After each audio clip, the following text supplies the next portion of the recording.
I call the meeting of the February 25th, 2026 meeting of the House Public Safety Committee to order. A quorum is present. We do have a couple members to fill in that are in committee meetings that are delayed. Before we begin our meeting, I want to remind everyone that the committee chair maintains control of the hearing, and I have the following expectations. Signs and placards are not permitted in the hearing room. Verbal outburst, shouting, or disruptive behavior will not be tolerated. Abuse or applause or other audible demonstrations will not be allowed. I will put my cheaters on. For safety reasons, standing or sitting in the walkways or alleys or standing or obstructing at your seat is prohibited. If you require accommodation, please speak with our sergeant staff identified by the gold ties. Troopers and house security personnel are present to ensure everyone's safety. If you received an entrance ticket, please retain it. It may be required for re-entry if you leave the room. Failure to comply with the guidelines will result in the removal from the hearing room. Thank you to the Sergeant-at-Arms who are present for helping maintain decorum in the committee room. Representative Stier, have you had a chance to review the minutes of the meeting from February 24th, 2026? I have, and I move to approve the minutes. Representative Stier moves to approve the February 24th, 2026 meetings. All in favor signify by saying aye. Aye. All those opposed say nay. Motion carries, and the minutes of the February 24th, 2026 meeting are approved. I see the Senate author of this bill has come over from their buildings and is joining us today. Welcome to the House Public Safety Committee, Senator Lang. Thank you, Mr. Chair. Also with us is Representative Van Binsbergen, who will be presenting your bill. I believe I'm missing something. Am I missing a page?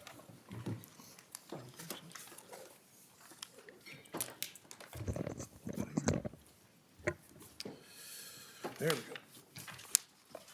Thank you, Mr. Chair. Just stand by. First bill on the agenda is House File 2358. Representative Van Binsbergen, since you are not a member of the committee, I will move House File 2358 before the committee. And since the fiscal note came back with zero cost to the state, is a recommendation that is placed on the general register. Representative Van Binsbergen, please begin your testimony. Thank you, Mr. Chair.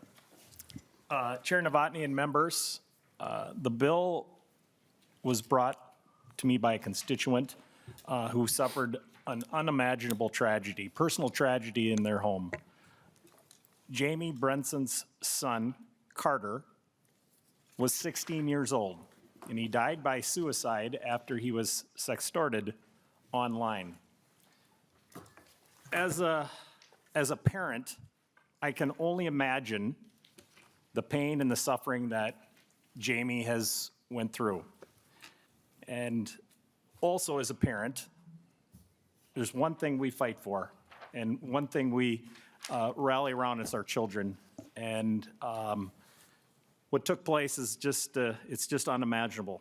I'll get into the details of the bill and its history and an amendment I would appreciate the committee entertaining. But first, I'd like to turn it over to, we have a couple testifiers here today, and one I think is Jamie is online by Zoom. And then we have one other testifier as well. Thank you, Representative Van Binsbergen.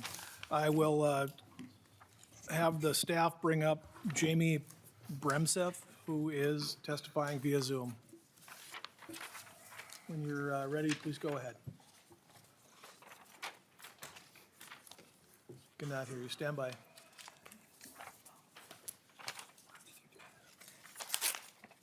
Try again, please. We're not getting anything.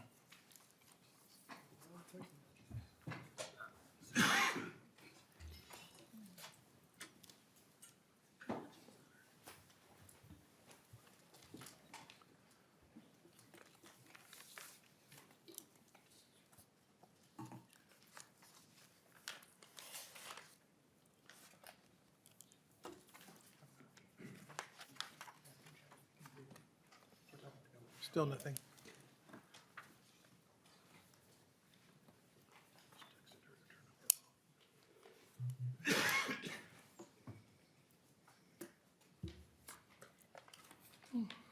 jokes?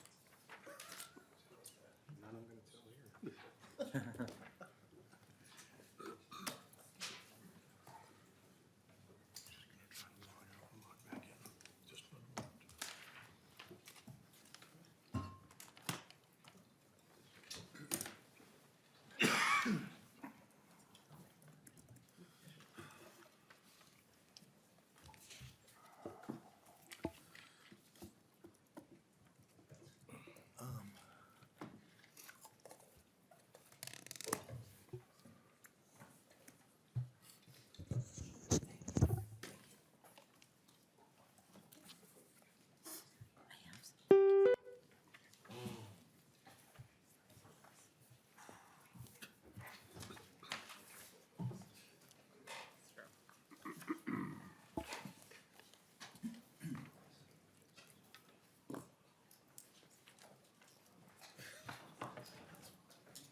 Just want to go to the second testifier while we work on that, or?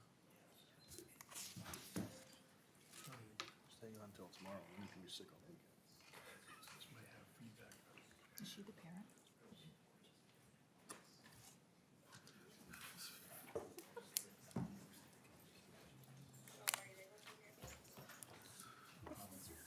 We can hear you on the laptop now. Would you like me to get started? We should be able to feed you in through the mic. Okay, just let me know when you're ready for me. Let's try. Go ahead. Sorry, I Okay. apologize for the technicalities here. No worries, that's technology for you. Well, thank you, Mr. Chair and members, for hearing my testimony today. As you know, my name is Jamie, and I live in Olivia, Minnesota, which is a rural part of central Minnesota. I'm married with 3 children. My oldest son, Carter, died 4 years ago on 12/5/21. My 2 younger kids are now 17 and 13. I am a mental health professional, and I work with children and adolescents in 2 rural school districts near where I live. I also work in a mental health crisis center. I interact with children and adults on a daily basis who are experiencing suicide ideation. On December 5th, 2021, my oldest son, Carter, died from suicide. After being unable to reach him and needing to talk to him, I ran home from my daughter's dance recital to find him laying on his bedroom floor. He had shot himself with his hunting rifle. To say I was in shock was an understatement. Carter did not experience depression or clinical anxiety like most people assume happens when somebody dies from suicide. He was honestly about the happiest kid you could imagine, to the point that he was a little annoying at times. He loved golf, he loved his family and friends, and he had really started to look forward to his future. The police conducted their investigation, and about 10 days after he died, we learned he had been the victim of sextortion. At the time, we didn't know what that even was.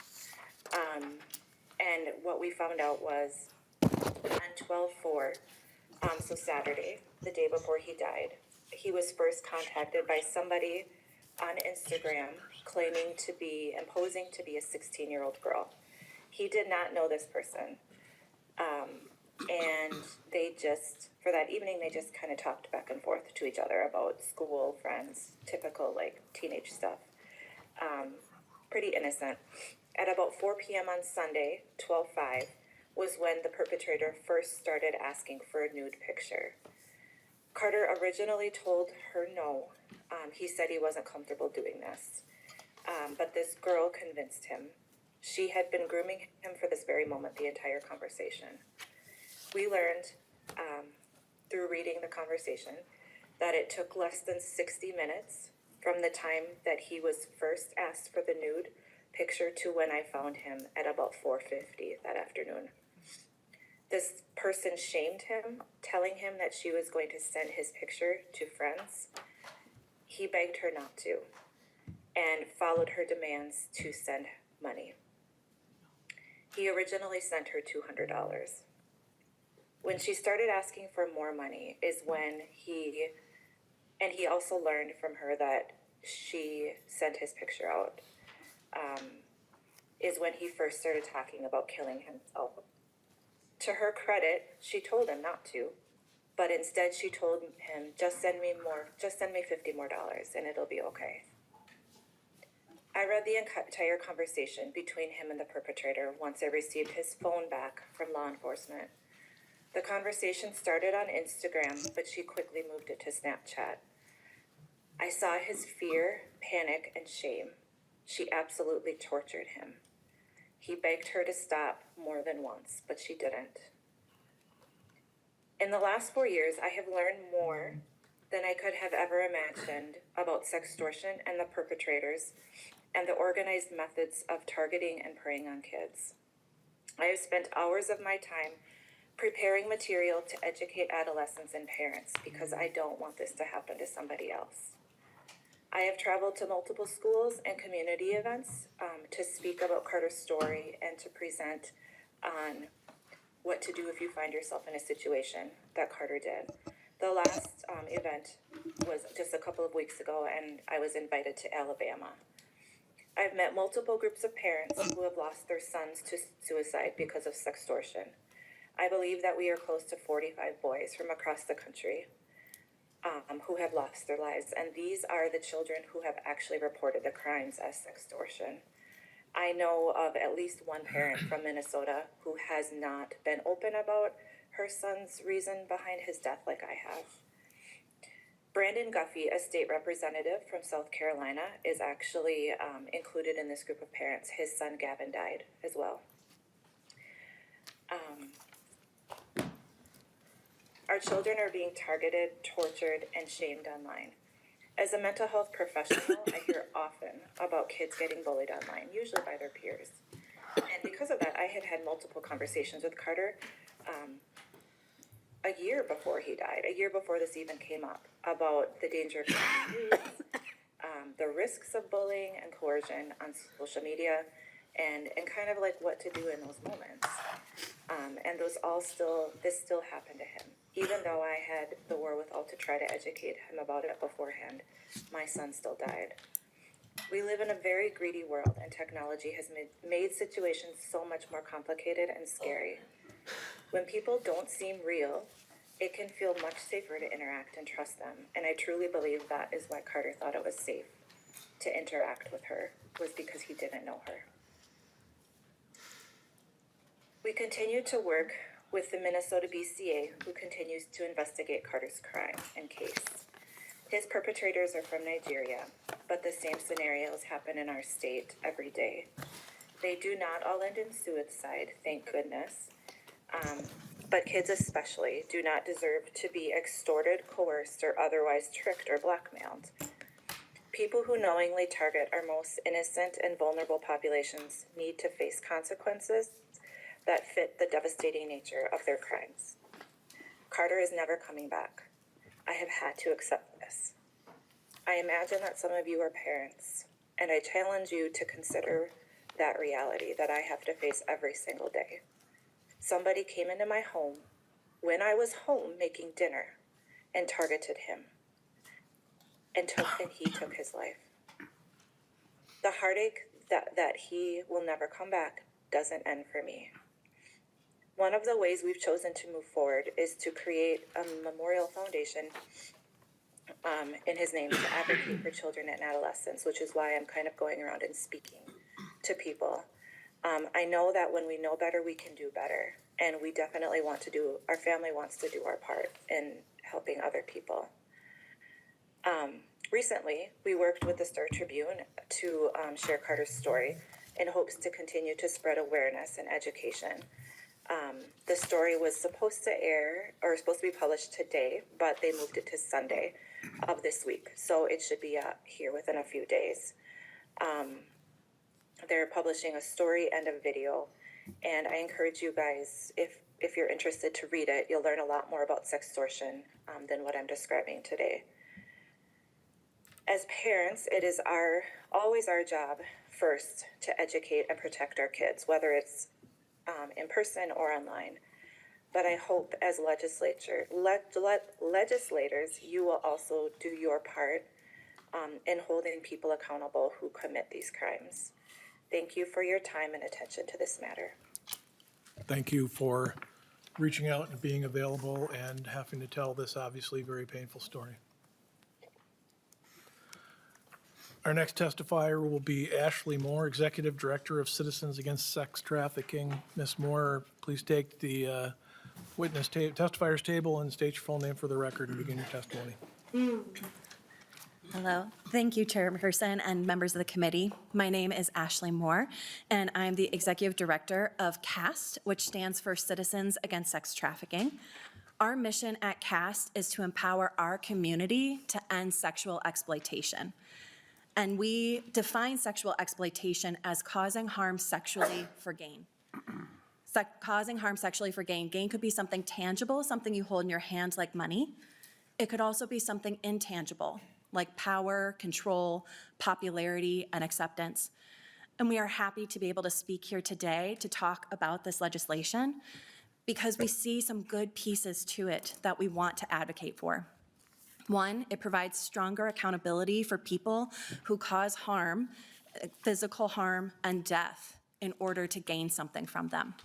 And secondly, it advocates for public awareness, especially among our students. At CAST, our largest and fastest growing program is called Power Over Predators, or POP. It's a nationwide curriculum and teaches middle school, high school students, and community members online safety, healthy versus unhealthy relationships, and how to ask for help if you need it.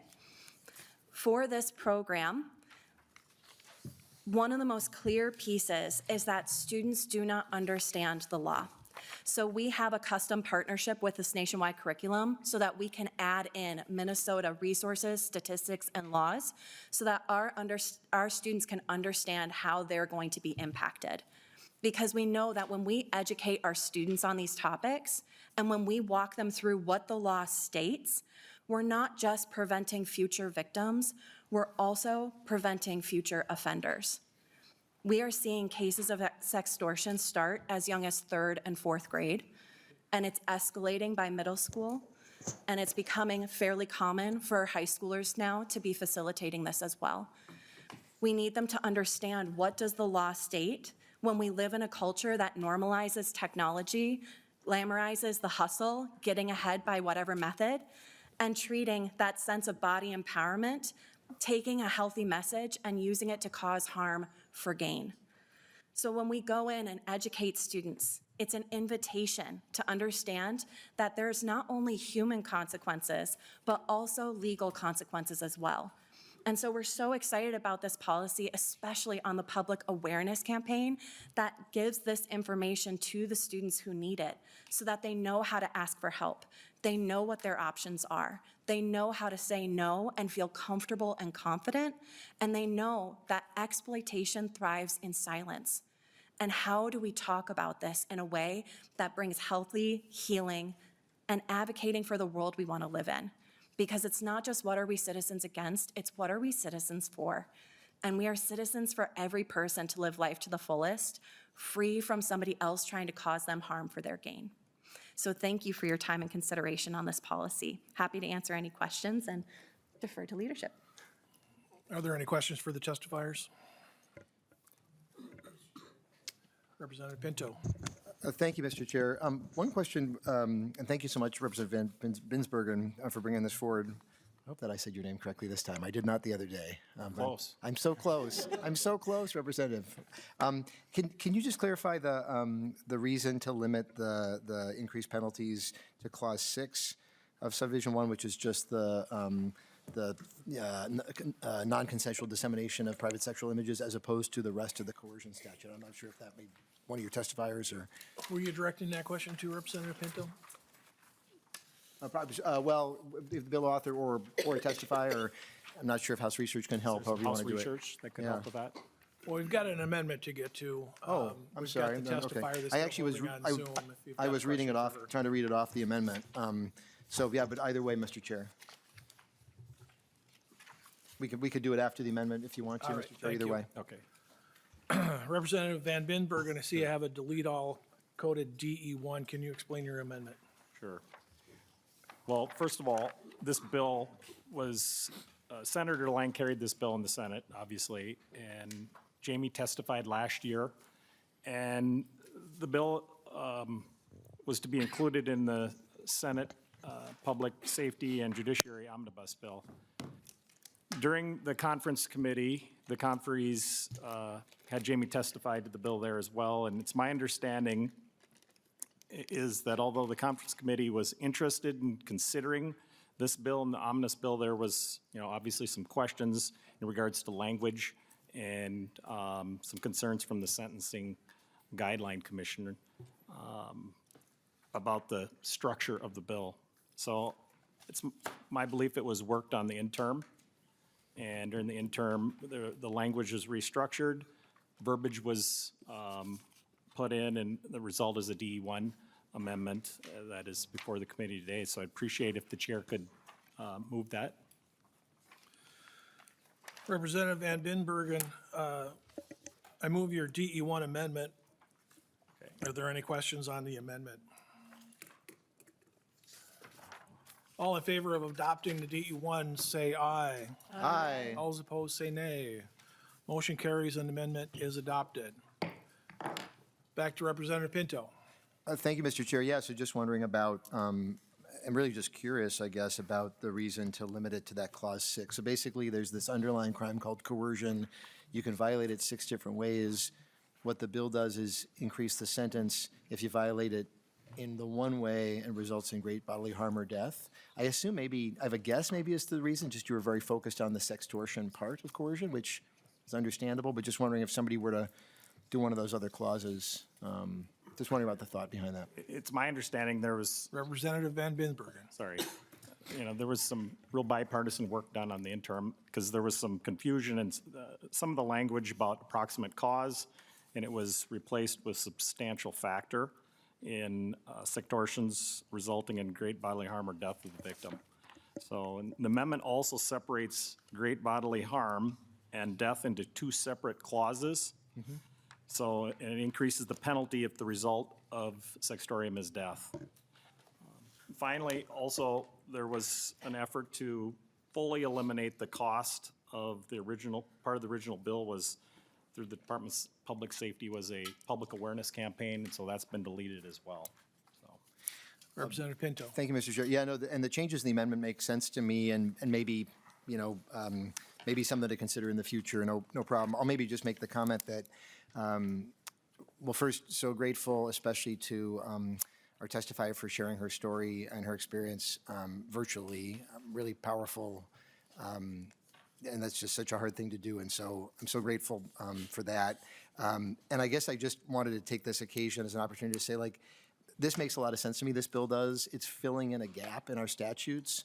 And I think sometimes we think about increasing penalties, or I feel sometimes I hear rhetoric about increasing penalties as a form of deterrence. Even with organized rings, I don't know that they're necessarily going to look at the statutes and say, oh, this is resulting in great bodily harm, therefore I'll get a 10-year penalty. Oh, I was going to do it, but now I won't. I just don't think that things work that way. That's not a reason not to support an increase in penalties. The reason that I support this is because that's just a basic foundational principle of our criminal justice system is if you do something wrong and it results in somebody dying, you should spend more time in prison than if it doesn't. It's just like, it's not a deterrence thing. It's just like, that's the structure of our system. So this is closing a gap with a crime that's particularly heinous. And so I appreciate you doing it. And I think it makes a lot of sense. I want to make sure just to kind of lay out for some of the other bills we may consider that's why at least I think this makes sense. Some other things may not if our argument is deterrence, but this is fitting in a structure and filling it in. So thank you for doing that. Thank you, Mr. Chair. Representative Hollins. Thank you, Mr. Chair. I'm not even going to try. Thank you, Representative. I apologize. I'm going to get it, though. The one thing I wanted to comment on, in addition to everything that Representative Pinto said, was just the public awareness campaign aspect of things. I would really love to see that come back in the future, because I honestly think that a lot of times, that especially when young people do this, it's more, their brains aren't fully developed and they don't really understand what they're doing when they do it and the consequences that might occur. And it's, of course, incumbent upon every one of us who are parents to have that conversation with our kids. But, the reality is some parents are not comfortable having that conversation with them. And so I think a public awareness campaign would be especially important in this situation. Go ahead. Representative Van Binsbergen or Senator Lang? You Yep. made the trip over. First of all, thank you, Mr. Chair and members, for the invite. I truly appreciate that. It is, honestly, I wish I wasn't sitting here today. This one's hit pretty close to home. Same age as my boys, running in the same circles. This is something that I think, I hate to think of myself as an adult just yet. But the older I get and the more the technology increases, and to be honest with you, I'm a little ignorant to what kids are facing nowadays. And when this happened, we looked at statute, we looked at ways through the BCA, through local law enforcement, and how is this not only can, if you can find the perpetrator, which is a challenge unto itself, once we have, new advances in technology where we can find these perpetrators, how do we prosecute them? And there was a large gap in statute. It was something where the state of Minnesota, in no fault of its own, just doesn't have that capability. My bill does not look like this yet. It still includes the public awareness campaign. I appreciate Ashley coming today and talking about where the rubber really meets the road on the public awareness campaign. They are already doing it. They have the expertise of far beyond what I think the state of Minnesota has on itself. We don't know how we're going to fund that just yet. We're going to figure that out. I think that at the end of the day, this bill may look a little different than the way it leaves this committee. It might look a little different than what I have. But we're progressing, and I think this is a first good step. And thank you for taking it before the Senate did. This is a very bipartisan effort. Senator McQuaid and myself have worked on this for this will be the third year now. The language is as close as I've seen it, where everybody's giving the thumbs up. So very, very optimistic for me, and a big thank you for taking the time today. Thank you. Thank you, Senator Lane. Representative Hollins, were you done? Thank you, Mr. Chair. Representative Van Binsbergen. Perfect. Got it? All right, that's all. Thank you. Chair Moeller. Thank you, Mr. Chair, and thank you also to the testifiers here. Yes, we are supporting this bill today, and just maybe for the record, if nonpartisan, can describe substantial factor, or at least it's my understanding that that's used in other statutes. And just so we have that on the record, that language change that's in the DE amendment, and I do appreciate the work that went into this over the years, and especially in the interim to get it in this form. Mr. Johnson.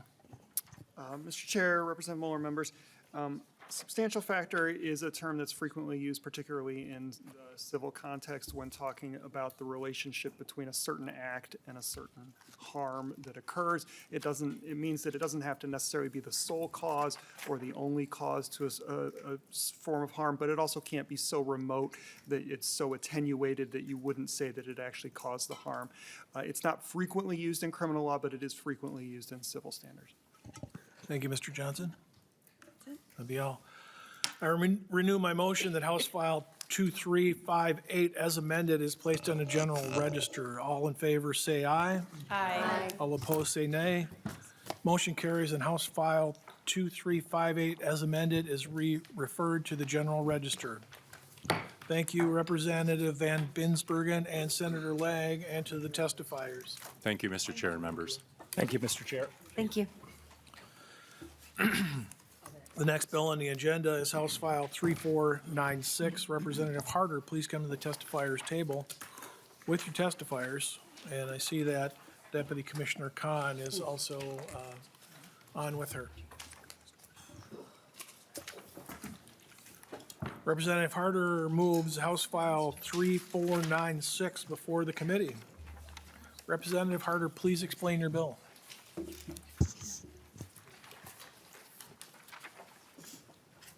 Thank you, Chair Novotny and members, for hearing this bill today. I want to tell you how I got here with this bill, and then I will turn it over to my testifier.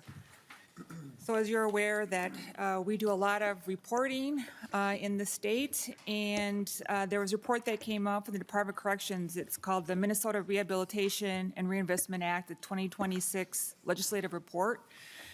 And in that report, there was stakeholder feedback. And within the stakeholder feedback, it came back from the stakeholders about addressing how outstanding restitution obligations are considered in supervision abatement decisions. And so from there, I'd had conversations about how we do the restitution. And along with that, there is this lengthy report, and it's called the Minnesota Statewide Probation and Supervised Released Outcomes. It's very lengthy, and I have a page within your packet to take a look at. And in that, of the cases that were closed in 2023, if you will notice that those that were paid in full, that it was only 35.8%. So there needs to be some work on that. And so I'm going to turn over to my testifier who has more information to share. Thank you. Deputy Commissioner Khan. Chair Novotny and members of the committee, thank you. My name is Safia Khan, and I'm the Deputy Commissioner of Corrections. I am grateful to be here to testify on House File 3496 today. I want to begin by thanking Representative Harder for bringing this bill forward. Restitution is deeply important to victims and to accountability, and it is clear that this proposal is rooted in making sure that the obligation is taken seriously. Raising this conversation is a great first step, and we appreciate Representative Harder's leadership in doing so. I would like to take a minute to just establish what supervision abatement is. Under the Minnesota Rehabilitation and Reinvestment Act, MRRA, passed in 2023, individuals subject to supervised release in Minnesota can earn credits by following their supervision case plan and, quote-unquote, staying out of trouble, that can be applied to reduce their time on active supervision. Even if someone is able to earn supervision abatement status and move to inactive supervision, their restitution obligations remain, and they can be pulled back on active supervision at any time if we, as the department, have concerns about their compliance or their behavior. As our legislatively mandated implementation report on MRRA reflected, as part of our policy development process, we received feedback from crime victim coalitions that restitution payments should be considered in supervision abatement decisions. At the same time, the same stakeholders emphasized the importance of some nuance and raised concerns that making full restitution payment a strict eligibility requirement could create inequities for individuals who don't have the financial means to pay. We, of course, defer to the legislature on the policy decision itself. Our perspective simply is that this bill starts a very important conversation, and we believe, and in our conversations with Representative Harder, that we can easily work with the representative as the author and with our victim coalition stakeholders to refine this language a little bit further and incorporate both accountability and a thoughtful evaluation of somebody's ability to pay. So with that, I'm here to answer any questions that you may have. Questions for the testifiers or Representative Harder? Representative Feist. Thank you, Mr. Chair, and thank you, Representative Harder, for bringing this bill.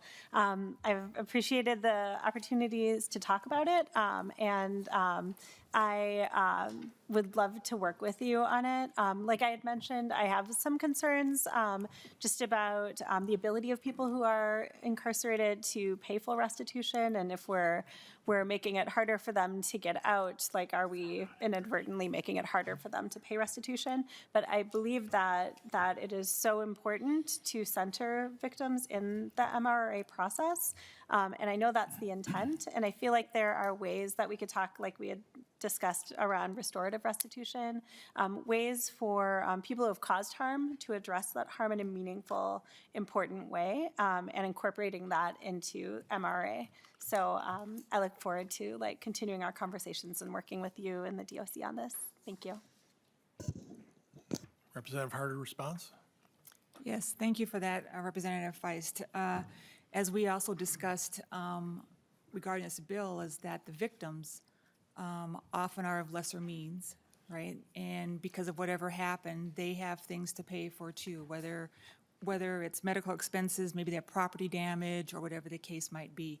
So it is important to work on this and to try to make these victims as whole as possible. Thank you. Representative Moeller? Nope, sorry. Representative Whitty? Thank you, Chair Novotny. I guess my question is for the testifier.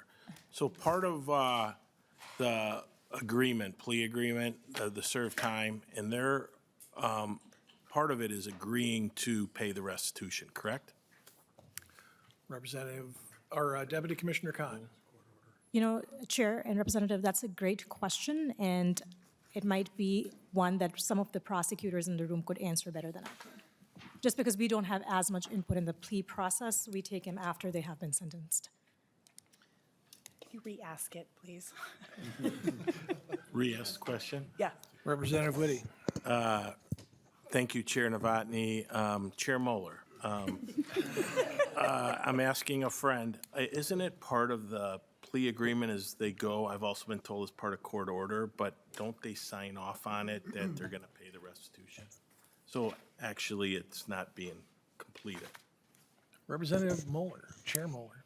Thank you, Mr. Chair and Vice Chair Whitty. So the restitution is typically set after the initial sentencing. There's usually like a restitution hearing, and it can be contested or not, and then it's ordered. So it's not always an agreement by the offender to pay a particular amount. I will say that one of the challenges, and it's been a number of years since I've looked at this issue, but one of the challenges that was in the past, and I assume is still the same, is figuring out what the offender's ability to pay is. There wasn't consistent forms. What judges across districts were looking at different factors or different things. And so there was a big effort to do a working group, a legislatively created working group. It's been about 10 years now, and Safia might have been involved with that. I was back when I was working for a nonprofit. But there was an effort to really change some of the processes just because it was so diverse around the state, and people were getting ordered for restitution that they couldn't afford to pay, and then the flip side of that was people that were having to pay restitution that could afford and weren't paying. So you were like looking at both sides of the coin. So that was a really long answer, but it's complicated. Representative Whitty? Thank you, Chair Novotny, and thank you, Chair Moeller, for that. Deputy Commissioner Khan? Chair Novotny, just for the committee's knowledge, the bill itself is focused on the supervision abatement part of MIRA, so it would not apply to the folks who are currently incarcerated with us. And I do want to reflect, because we've had conversations with the representative, the DOC does collect restitution payments when folks are incarcerated. So we have many different means of collecting them, but for example, 10% of any money that is coming into the facility to the person, if the family or friends are sending them money, 10% of that will go towards their court-ordered payments. 10% of any money that the person is sending out will also go towards the restitution payments and other court-ordered payments. This has been a long-standing practice within DOC. Same with like 5% surcharge of anything that is spent on canteen. So we really do believe in restitution being an important part of that healing process for victims. And while folks are incarcerated, we do make sure that that collection is happening. However, based on, I think, kind of some of the discussion here, depending on how much the person is earning, spending, receiving, they might not actually fulfill their entire obligation before they are released onto supervision. I also say, I think I was previously a victim advocate and worked in victim advocacy. So from that experience, I can also share that, even beyond somebody's supervision term, the restitution obligation doesn't go away. It is not easy for victims to go and collect restitution through a civil process, but it is still an obligation that remains, and the courts are still an avenue that victims can engage in. However, from my work, I can tell you that a lot of victims did not have the ability to go and follow that civil process afterwards. So we make sure in the department that as much as we can collect restitution while somebody is incarcerated with us. Thank you for that. Co-Chair Moeller?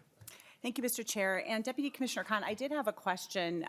When someone is getting ready for release, does the DOC try to help them with a payment plan with restitution? Deputy Commissioner Khan? Chair Novotny and Chair Moeller, another really good question. Yes, we do. So as part of their release plan, we do work on their court-obligated payments, and then, when they go out in supervision, that is something that their agent would be reviewing and then working with them on. So I think as we think about refining the language of this specific bill and working with the author on it, we would be looking at, possibly looking at how we determine if somebody is making that good faith payment. We know if they have a job or not. We know what their obligations are. We know if they're paying rent, how much they're paying rent, if they're in a halfway house, all of those different considerations, whether it's us or county supervision agents, they would have that information. So I think we can tweak this language and work with the bill author to make it something that is doable and takes into account kind of some of the concerns raised earlier. Chair Moeller. Thank you, Mr. Chair. Yes, and like I said, that working group was really surprising to me when we got back some of the data and learned from many victims that the fact that somebody's making any sort of payment to their restitution, right? If they're on a payment plan and it's based on what their ability to pay is, just making those what they can be very meaningful to victims because, realistically, there are many offenders who aren't going to be able to pay in full the total amount. And so that is, it really is important. But I do share the same concerns about this bill as being a have and have not situation, so that if somebody has a lot of money, they're potentially able to pay and have the benefit of abatement versus somebody who really doesn't have the ability to pay off that full amount of restitution and then doesn't get the benefit of that, we're kind of seeing that a little bit at the federal level too. There's been pardons that have of white collar criminals, and it's hundreds of millions of dollars in restitution that's just wiped out as a result of that. And I'm sure there are people who are not getting pardoned who don't have that amount, that level of money. So I really appreciate Representative Harder's willingness to work on this. It is a really important issue, and I'm glad you're shining a light on the issue of restitution because it is very important to victims. So thank you. Thank you. Representative Harder, closing remarks. I want to thank my testifier for coming today. I really appreciate your help. I want to thank the members here with your thoughtful questions what we've had today and offline as well. And helping these victims is very important to me. I'm sure it is to everybody here to try to make them whole. And so I appreciate the work thus far, and we'll continue working on the bill. Thank you. With that, House File 3496 is laid over. The next bill on our agenda is House File 3504. Representative Duran moves that House File 3504 come before the committee with a recommendation that is re-referred to Ways and Means.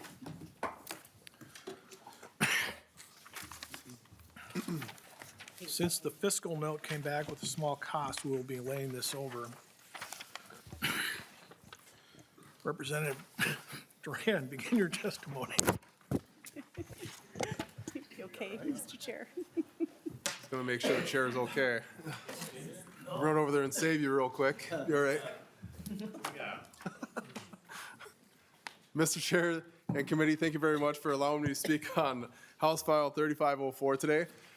This has been brought to my attention multiple times within my career in law enforcement of having to try to protect the ones who are protecting those who protect us or who work on us. What this bill does, it actually adds medical security officers to the 4th degree assault statute. This has been an ongoing issue within our hospitals everywhere. There's been increased assaults on our hospital staff, and security is one of the frontline workers right there to protect those. A lot of the times, these assaults have been pushed to the wayside just because there's no true penalty to hold these individuals accountable. So this bill is actually going to offer a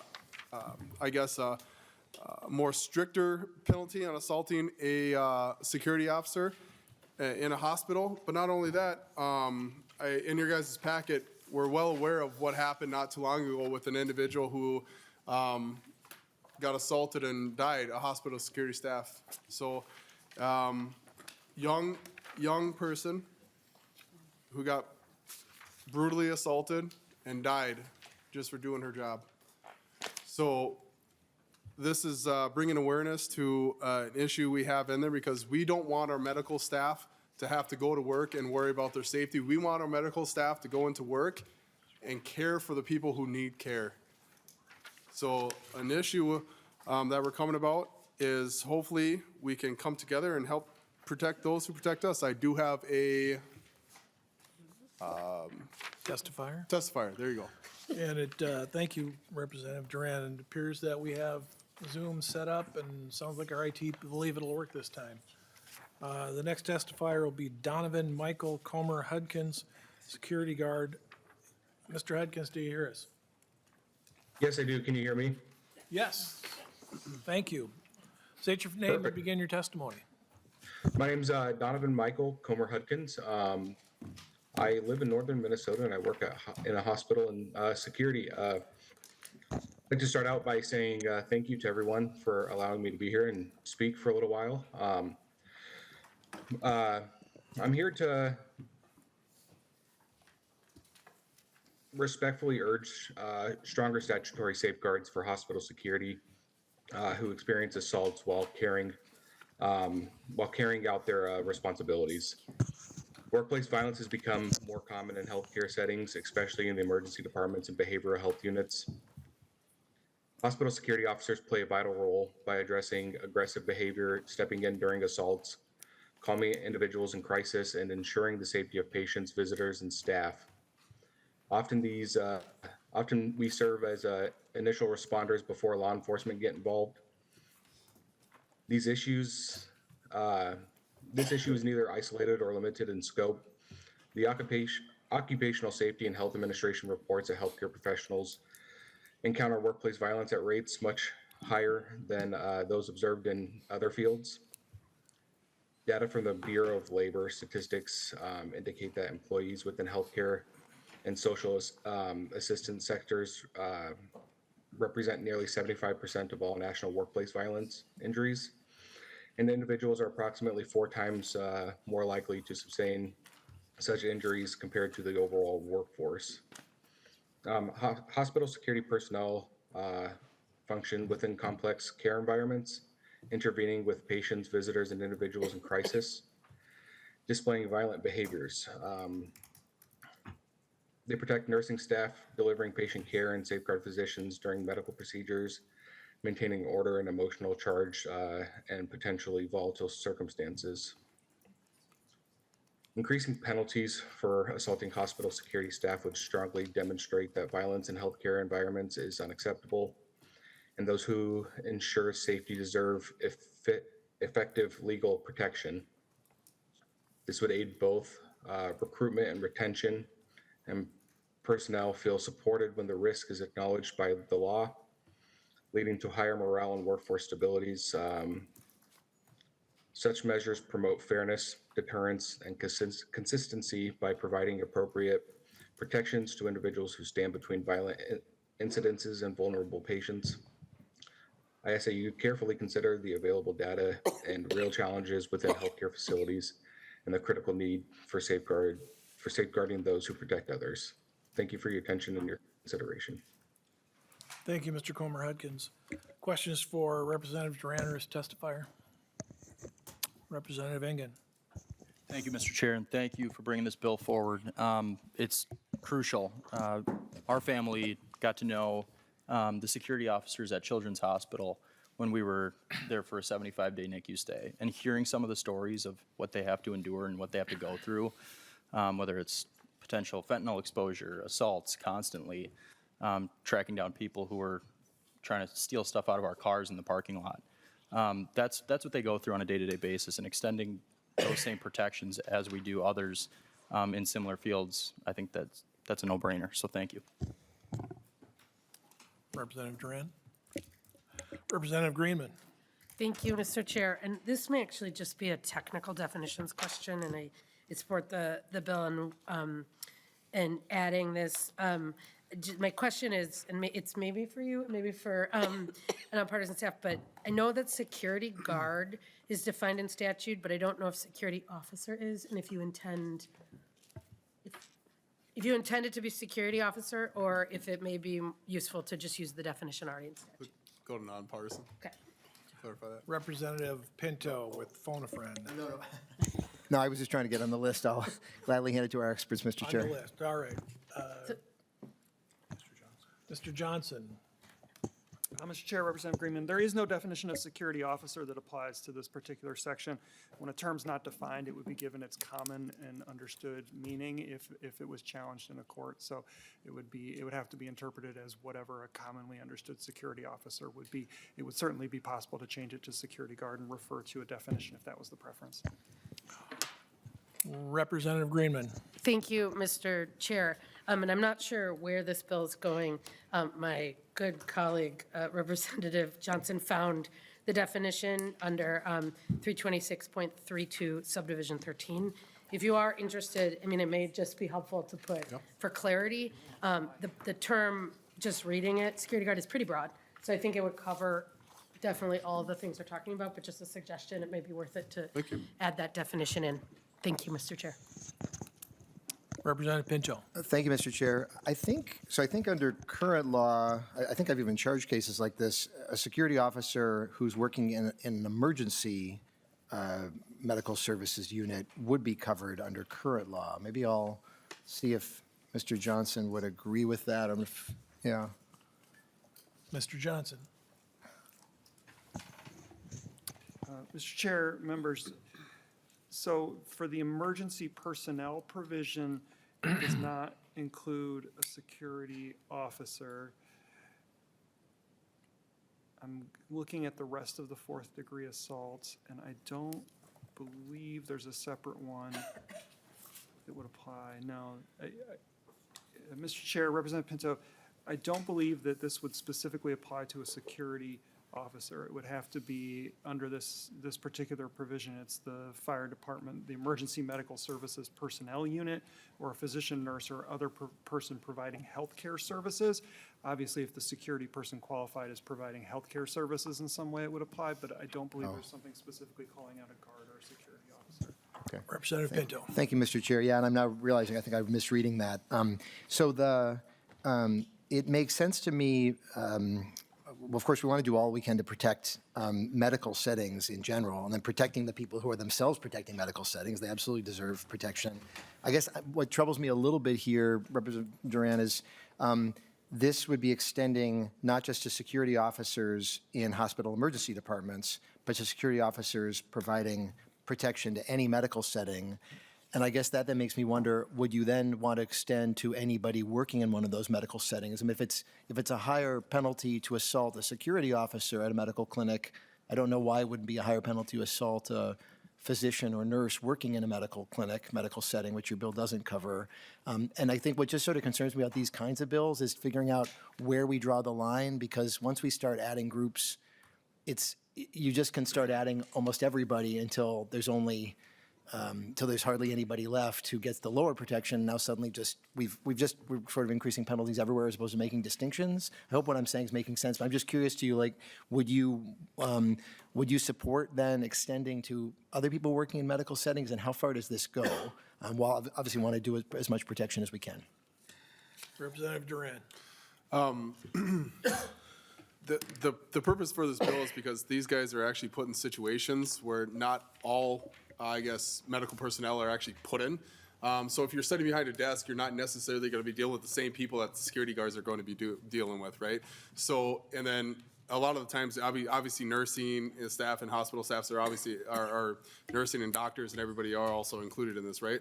So it's the people that are actually dealing with some of these individuals on a regular basis that would actually be, I guess, added more security for, just because they are in that situation. They are in that threatful situation more often than, I guess, just everybody within the hospital. So we're targeting this general population, I guess, inside the hospital setting, just because they are in that serious situation a lot more than all the rest of the, I guess, hospital staff.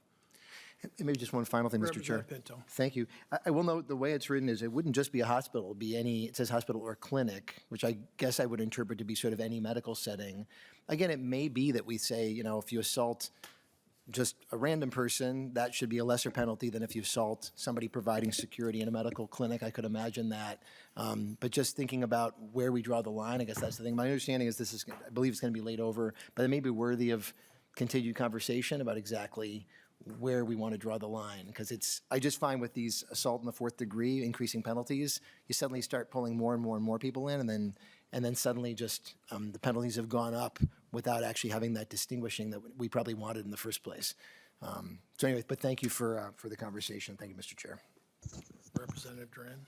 Thank you, response? Mr. Chair. And Representative Pinto, absolutely, I'm willing to work with you just to make sure that this bill gets through, absolutely.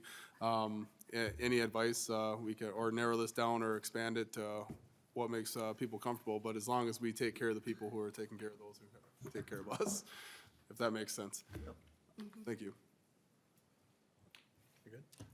Representative, Chair Moeller. Thank you, Mr. Chair, and thank you, Representative Duran, for bringing this bill and for the conversation we had. I am supportive of it.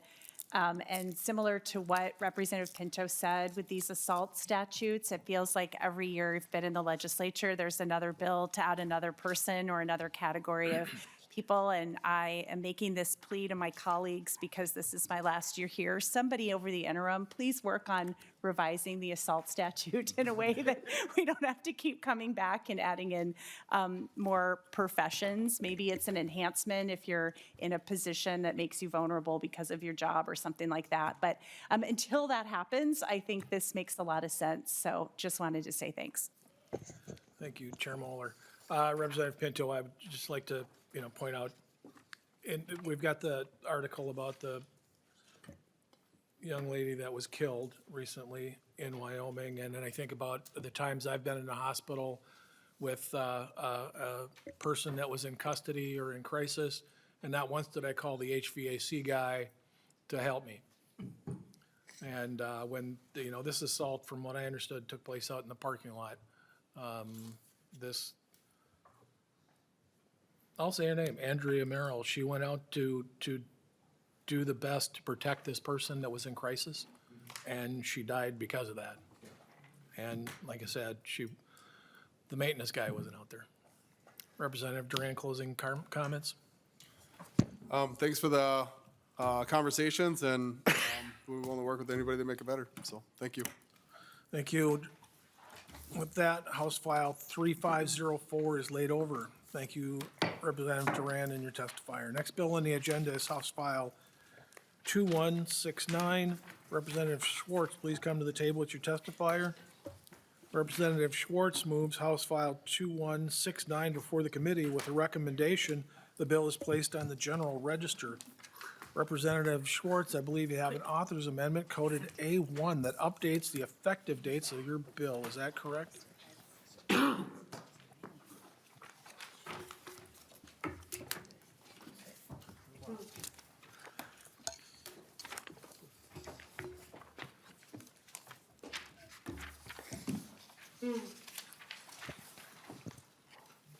Thank you, Chair Novotny. I would like to move House File 2169 before the committee. Please bear with me, I lost my voice, so I'm going to try to get through this. Well, so I'll do it for you then, Representative Schwartz. The amendment simply changes the effective date from 2025 and inserts 2026. Does anyone have any questions on the amendment? Thank you. Representative Schwartz moves the adoption of the A1 amendment. All favors signify by saying aye. Aye. All those opposed say nay. Motion carries and the amendment is adopted. Representative Schwartz, as briefly as you can, identify your bill and introduce your testifier. Okay.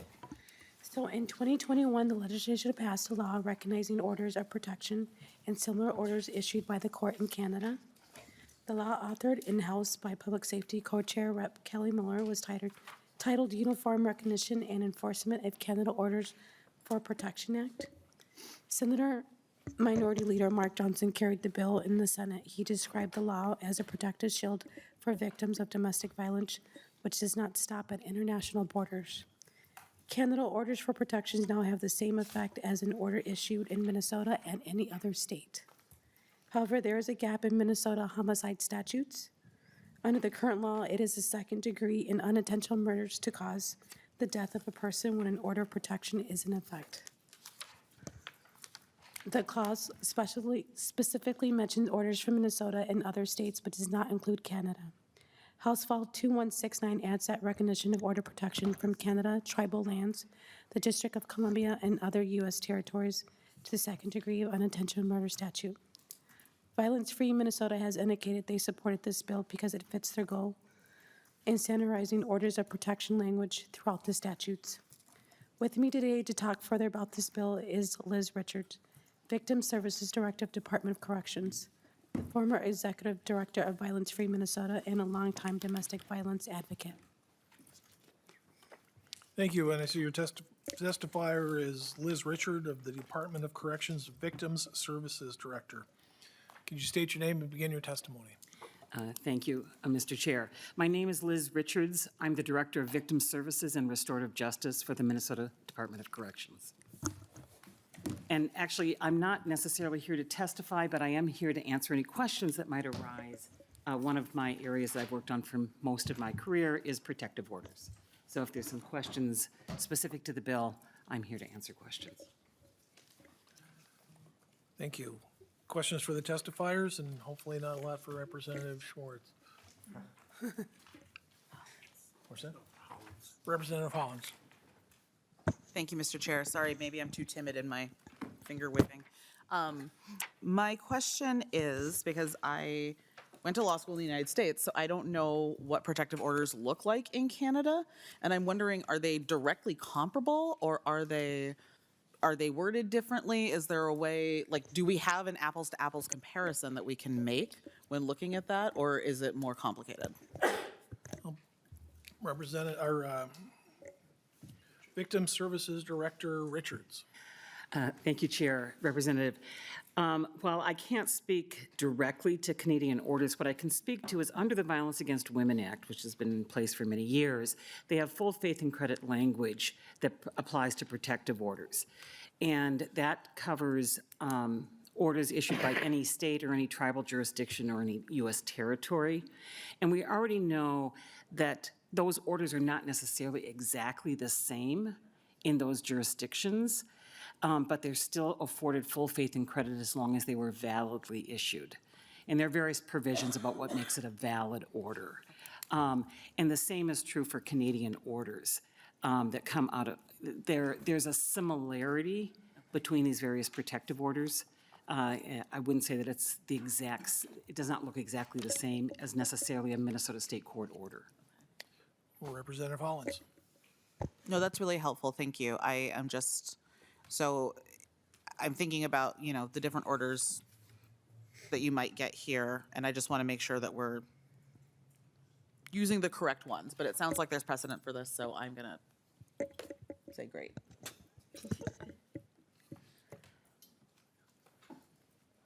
Any other questions? I know Chair Moeller, you've done a lot of work on very similar issues in the past with Canada, so you would be my phone a friend.